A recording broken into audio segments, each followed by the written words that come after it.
Madam Deputy Chairman, I rise to participate in this discussion not with a view to ventilate particular grievances or to secure concessions and relief in the taxation measures.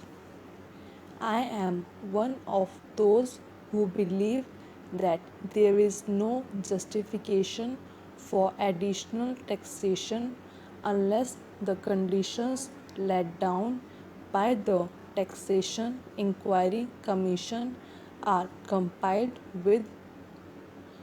It was a commission presided over by no less a person than Dr. John Mathai, one of our illustrious finance ministers, and it laid down that there was no justification for any additional taxation unless we complied with two or three conditions.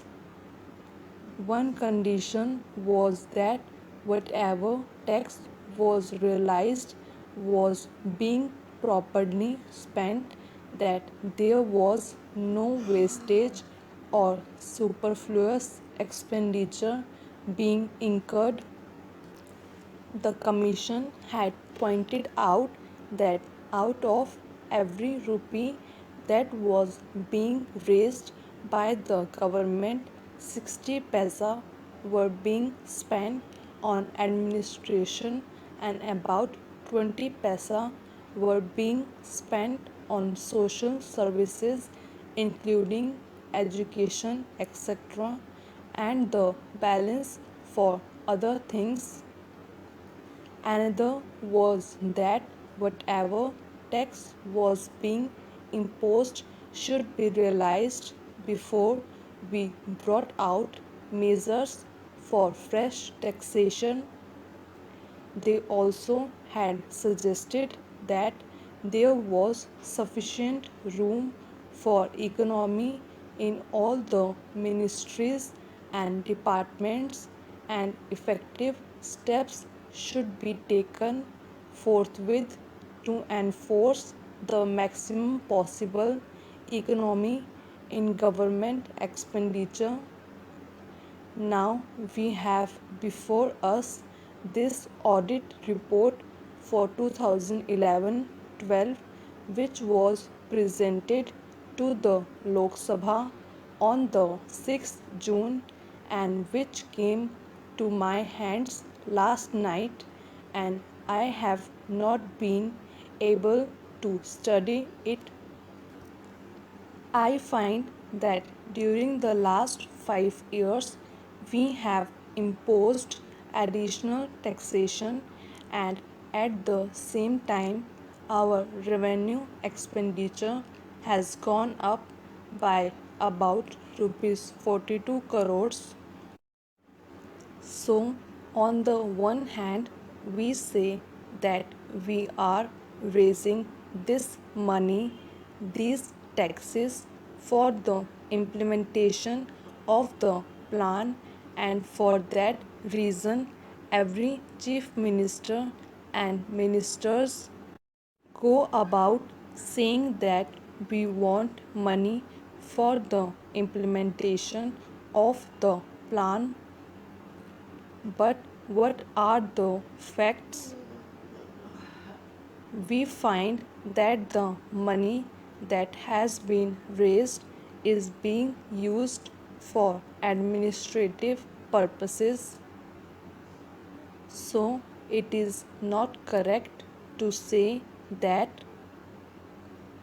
On the other hand, it is not proper because you must know that no plan, however well balanced and well thought out it may be, can be implemented in a democratic setup unless you can enthuse the people.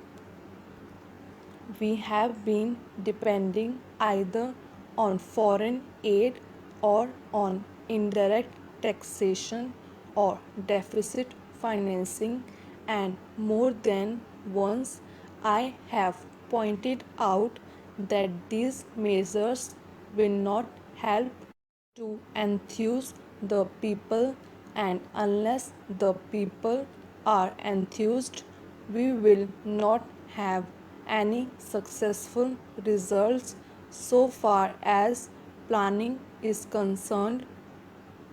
Now it is necessary, it is time that we should take stock of the situation, for we have had 54 years of freedom and 52 years of democratic rule and of planned economy.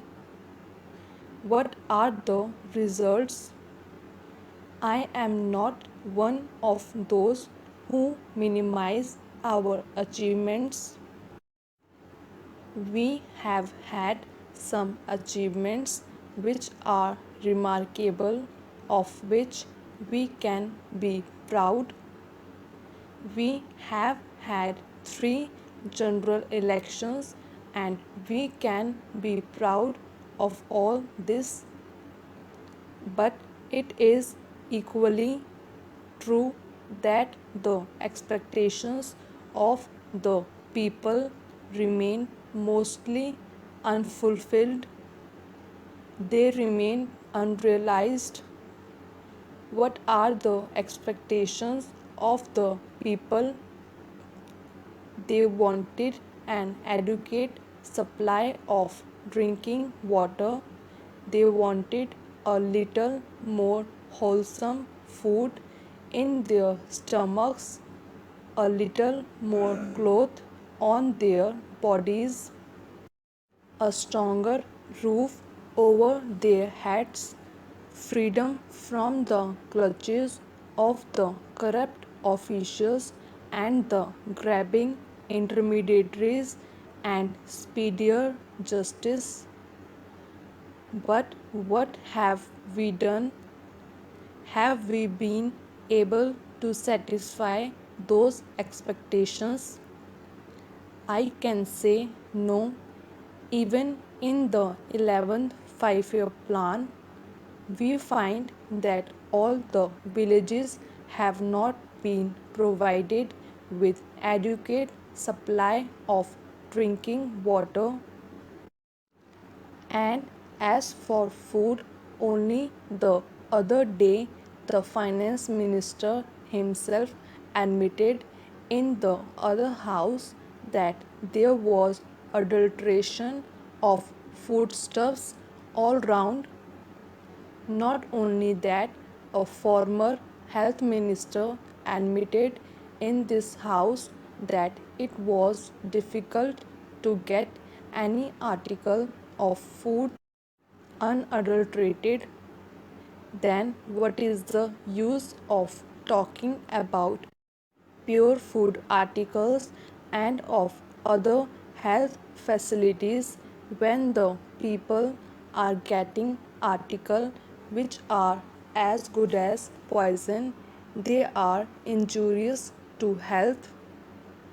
The other day, the finance minister is reported to have said that the taxation proposals did not affect the common man because he needed only coarse cloth and ordinary food. During the last 5 years, we have raised rupees 424 crores more, including the taxation measures. This year, the increase in revenue will be about 75%. Since 2006, we have raised additional taxation to the tune of 75%, and during the 5 years preceding this year, the revenue expenditure has gone up by 85%. I would like to know how much of this amount has gone towards developmental expenditure and towards social services